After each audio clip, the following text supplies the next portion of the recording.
We know what an observer does from a point of view of quantum physics, but we don't know who or what the observer actually is. Doesn't mean we haven't tried to find an answer. We've looked. We've gone inside of your head. We've gone into every orifice you have to find something called an observer, and there's nobody home.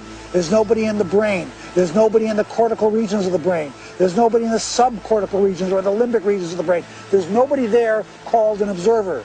And yet we all had this experience of being something called an observer, observing the world out there.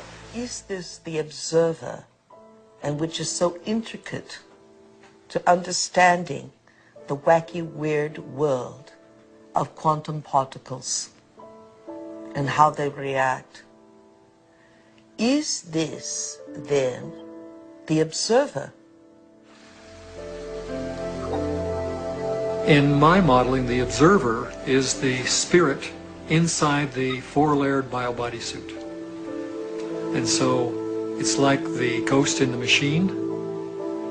It is the consciousness that's driving the vehicle.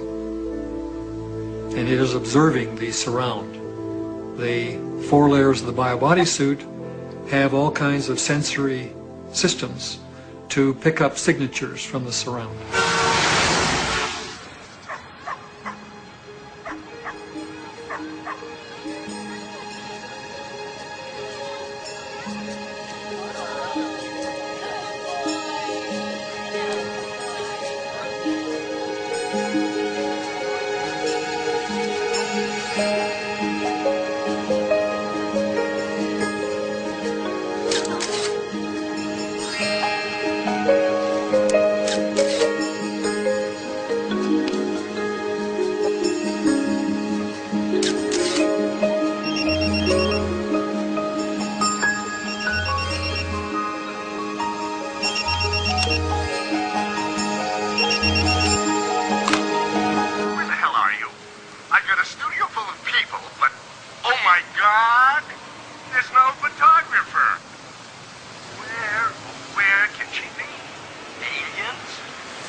In Washington, D.C., the so-called murder capital of the world, there was a big experiment in the summer of 1993 where 4,000 volunteers came from 100 countries to collectively meditate for long periods of time throughout the day.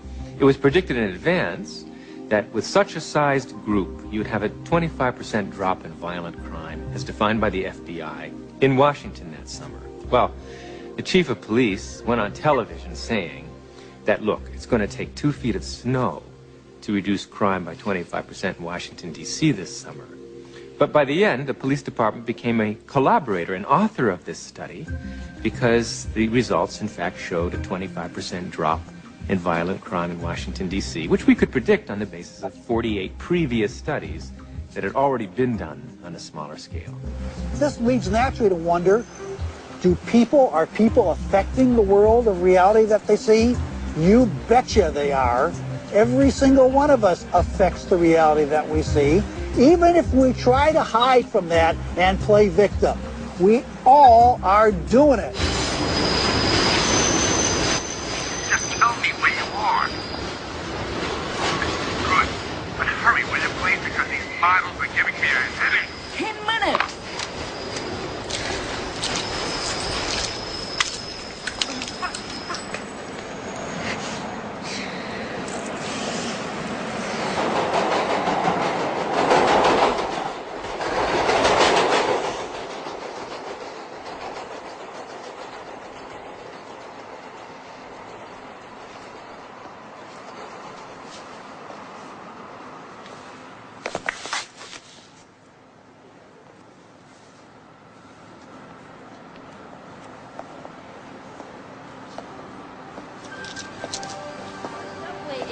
Comes to us from Japan and Mr. Masuro Emoto.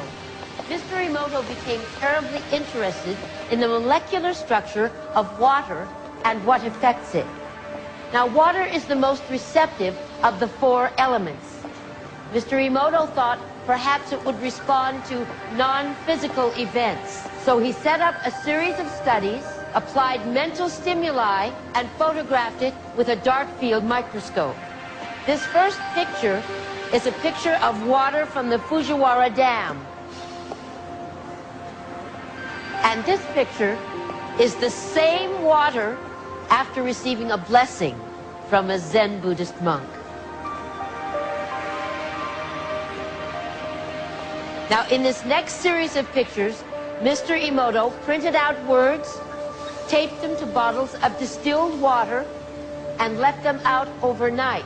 This first photograph is a picture of the pure distilled water, just the essence of itself.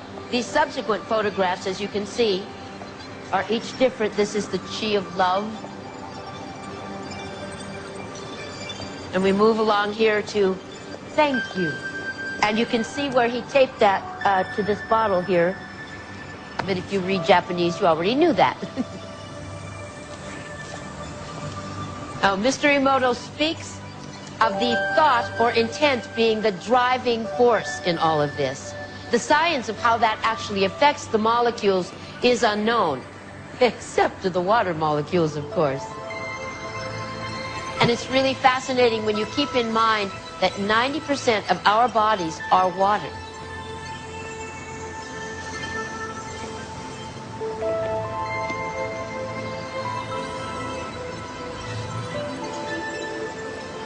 Makes you wonder, doesn't it?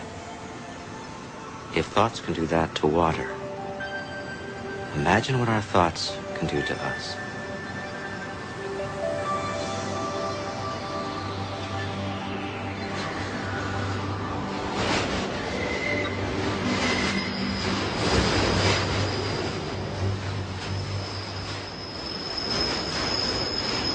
Absolutely. Thought alone can completely change the body. Most people don't affect reality in a consistent, substantial way because they don't believe they can.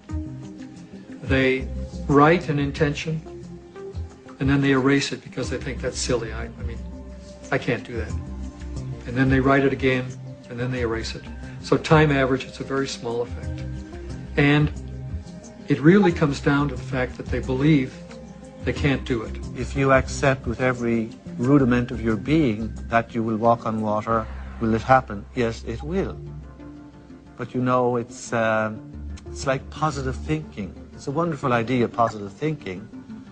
But what it usually means is that I have a little smear of positive thinking covering a whole mass of negative thinking. So thinking positive is not really thinking positive. It's just disguising the negative thinking that we have. When we think of things, then we make the reality more concrete than it is. And that's where we become stuck.